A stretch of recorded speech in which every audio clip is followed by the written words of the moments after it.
Saan kayo galing?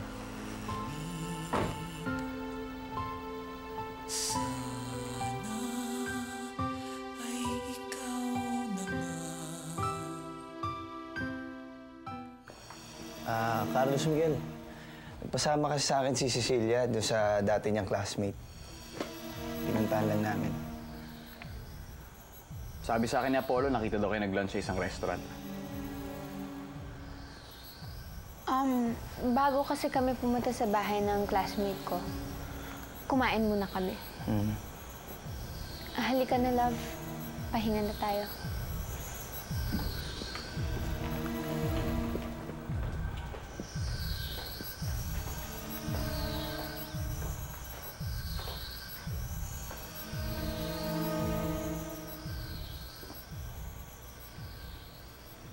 Pagagandahin uli kita, Cecilia.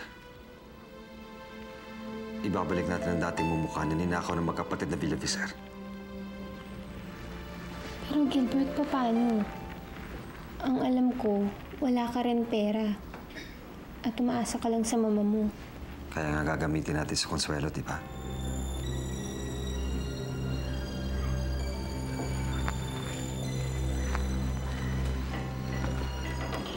Paiibigin ko ang babaeng yan.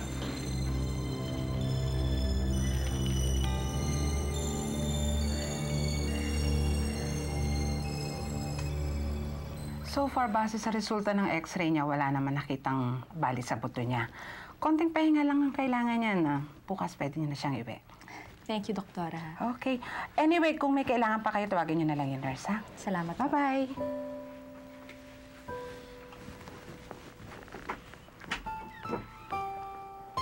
Ay, Miss. Nakita na kita, di ba? Sorry, nabundol kita, ha? Bakit naman kasi bigla ka na lang tumatakbo sa gitna ng kalye? Hindi ka ba inaalagaan ng Tito Vladimir mo? Wala kasi si Tito eh. Hinahabol ako ni Tita Charity. Dito nga, kinulot na ako. Ang sakit-sakit ko eh. Gusto mo i-kiss ko para hindi na masakit? Ha? Kiss ko siya, ha? Mwah! Ayan, o. Hindi na masakit. Pahinga ka lang, ha? Ang tanong ko, bakit mo pinabayaan si Jimboy? Bakit hindi mo siya pinabantayin sa maid? Madaming ginagawa ang mga maids natin dito. Tsaka mali ba namin lalaya si Jimboy? Bakit siya lumayas? Siguro pinagalitan mo, no? Hindi ko pinagalitan si Jimboy. Roll, tayo na. Hanapin natin si Jimboy. Takot ko kay Kuya. Huwag nawala si Jimboy.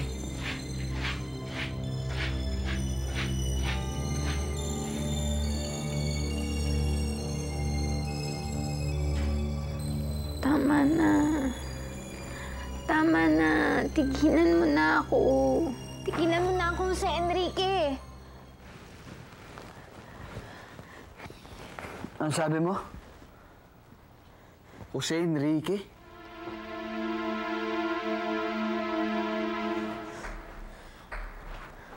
Napakasamang panaginip. Ba't naman sa lahat ng mapapanaginipan mo, si Jose Enrique pa?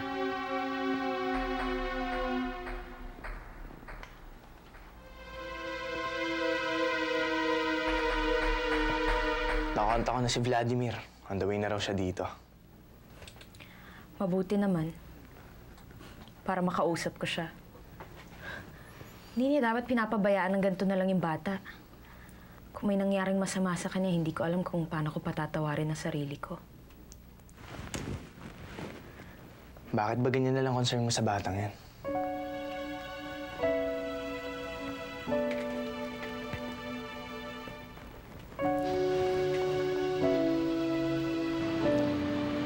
Apollo! Uy, Esmer. Hello? Uy, ba't ang dami mong dala? Wala, pabila ko na sa messenger ko. Alam mo na, foods and stuff sa bahay. Oh, yeah, I know. Ay, naku, tulungan na kita. Dapat you, kasi mag-asawa ka na. Nang ganun eh, may nag-aasikaso sa'yo. Asawa? Sino ang pang-asawa ko? Nandito naman ako. Bulag-bulagan. Sandali lang, may tumatawag. Hello? Hi, Mom. Kumusta? Oh, okay. Bakit? Kailan? Okay, Mom. See you. Mami mo? Oo. Darating daw siya from Cebu. Dadalawin ako. Eh, ba't ganyan itsura mo? Ba't parang hindi ka naman masaya?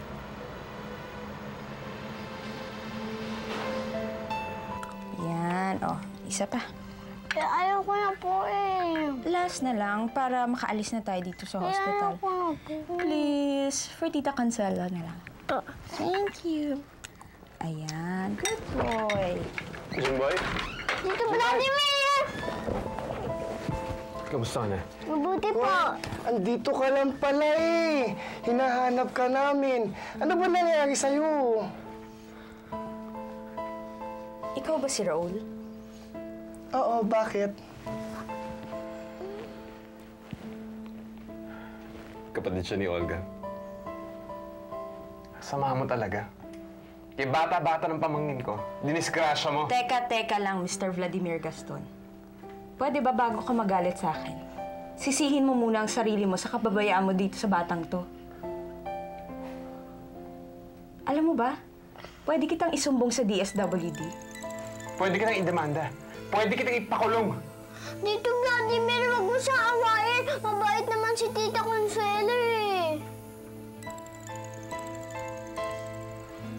Raul, bantayan mo si Jimboy. Tatanong ko sa doktor kung pwede na siyang i-discharge. Ano matsakit sa'yo? Ano tsakit mo? Bakit dadalaw ang mami? Ano kayang gulo dadalhin niya dito? Ano ka ba, Polo? Relax ka lang. Pati sarili mo ina pinagsususpetsahan mo. Siya nga naman, Iho. Mabuti naman at dadalaw si Rebecca. Matagal ko nang namimiss yung kapatid kong yan eh. Senyor, nandito na po si Ma'am Rebecca. Rebecca. Good to see you again. I really hate Manila, Kuya Ramon. The traffic, the pollution. Apollo!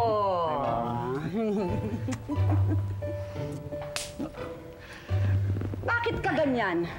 Wala kang kwentang anak. Ba't di mo na ako dinadalaw sa Cebu, ha? Porky malaki ka na, ganyan ka na? Rebecca, please. Hayaan mo na. No. Mabuti pa sumama ka na sa akin sa Cebu, ha? Are you taking drugs? Are you on drugs? Bakit ka nawawala? Tell me. I'm your mom. My God, this is really too much. Hindi pwede yan. Sumama ka na sa akin sa Cebu. Naintindihan mo? Dadaling ko na to. Rebecca, tama na yan. Is he a good boy? Grabe. Ay, naku. Hindi pwede yan. You're coming with me. Naiintindihan mo ako? Bakit hindi ka sumasagot? Talk to me! My God, kausapin mo ako! Kamusta nga pala yung bago niyong katulong? Dumating na ba? Oo. Paalis ako nung dumating si Ambrosia. Ano bang gagawin ko ngayon? May meeting ka mamaya, 7 p.m. Yung tungkol sa bagong product. Yes. I'm looking forward to that meeting. Dala nga pala ng messenger kanina. Mukhang may bago ka na namang admirer.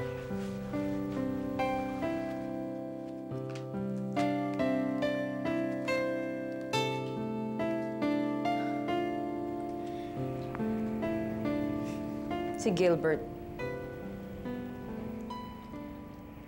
Alam niya, Manang Mona, natutuwa ho talaga ako at gusto akong tulungan ni Gilbert.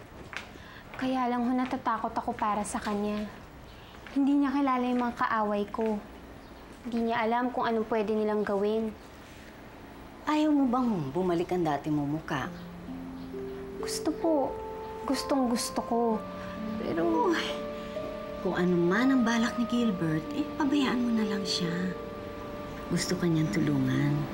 Alam mo, bihira lang maging ganitong batang yan. Pero bakit ho? Bakit ginagawa ni Gilbert ang lahat-lahat na to para lang sa akin? Bakit ang bait-bait niya? Ano bang mapapala niya? Alam niyo, Manang Mona, hindi ko talaga maintindihan. Ano po ba talaga ang dahilan?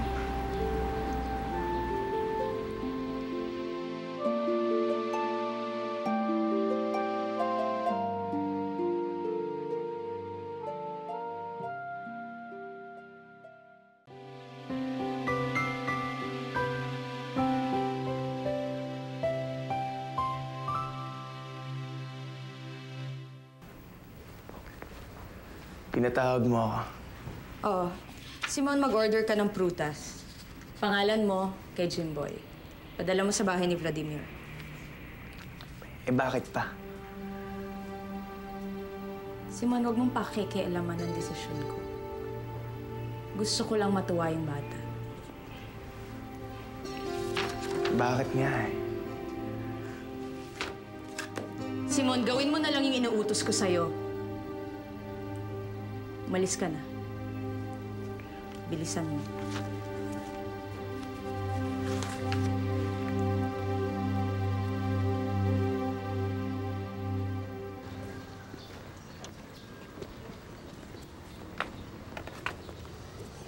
Vladimir, ba't kailangan pa natin maghanap ng yaya para kay Jimboy? Eh, may maid naman tayo dito.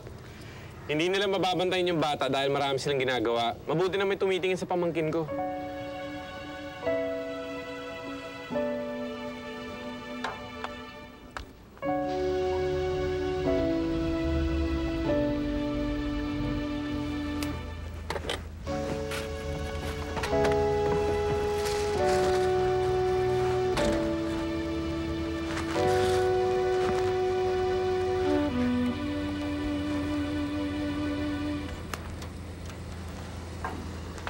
Charity, nabibigay nga pala ni Consuelo para kay Jimboy.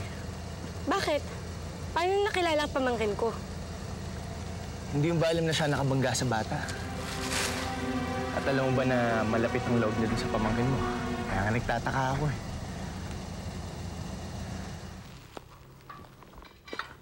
Rebecca? Ba't ka napasyal dito? Well, gusto ko nang ibalik sa Cebu tong anak kong si Apollo. Doon na muna siya ulit. Matagal na rin naman siyang nagtatrabaho sa'yo, kuya, at napagkasunduan namin ng kanyang daddy na kaya na niyang tatakbuhin ang negosyo namin sa Cebu. Di ba, baby? Ma'am, ayaw pumunta sa Cebu. Mag-i-enjoy ka na ron. Dumating na uli si Yvonne from her studies in London at nakausap namin ang parents niya at pumayag silang ipakasal na kayo. What? Are you serious, Mom? Yeah. Ayoko magpakasal. May girlfriend na ako eh. Oh, sino? Si Esme. Si Esme. Siya ang girlfriend ko.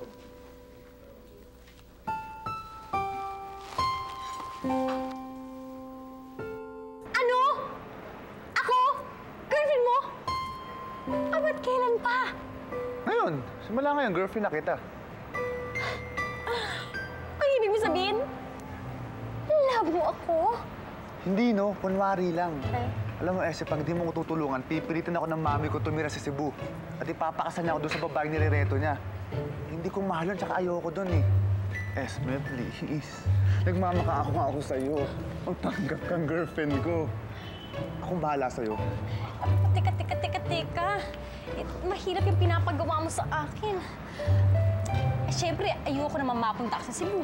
At lalo namang ayoko magpakasal ka sa ibang babae, no? Kaya nga tulungan mo ko eh. Teka muna. Hindi kaya ng powers ko ito. Ang saya! Teka. Okay, fine. Nakapag-isip na ako. Okay, payag na ako! Thank you. Asan ang kiss ko?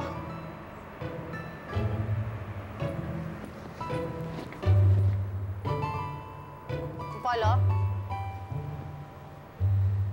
Polo? Ba't ako iniwan? Ang bastos na to, ah.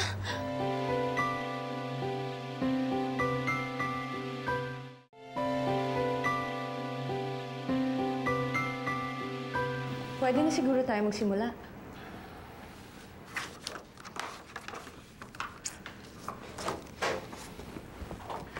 Oh, iyo. Kanina ko namin hinihintay, ah. Papa, wala rin kwenta kahit ituloy niya yung meeting na yan. Ito, nakatanggap akong fax sa opisina ko kanina. Mula yan sa office ng Mr. M.A. Montenegro. Naunahan niya na tayo. Maglo-launch sila ng produkto na eksakto sa produktong pinagmimitingan natin ngayon. At sino naman tong Mr. M.A. Montenegro na to, ha?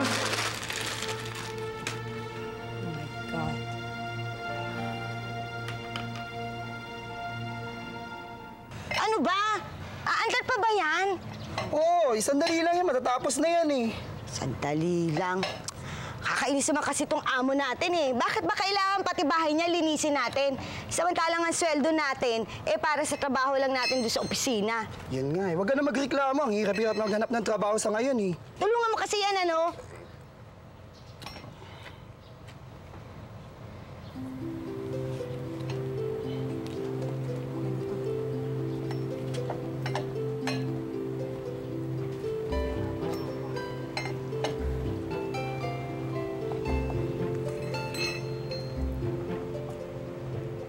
Ana! Halika na! Ayos na to, oh. Alis na tayo. Nako, mauna na kayo. Bahala kayo, no?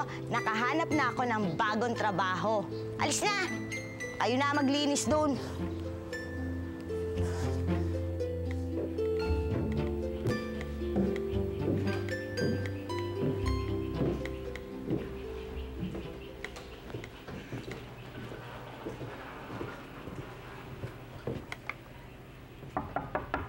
Gilbert? Gilbert?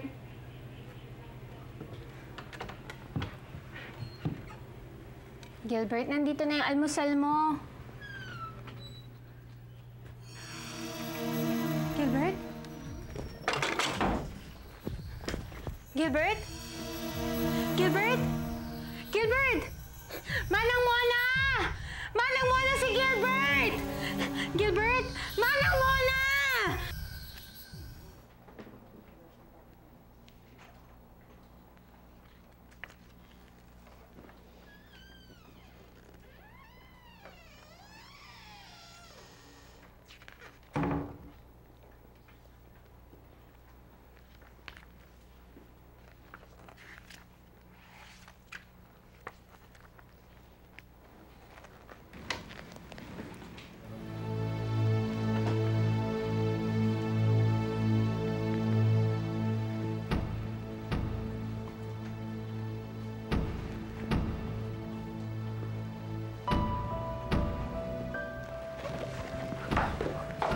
Jose Enrique, anong ginagawa mo dito?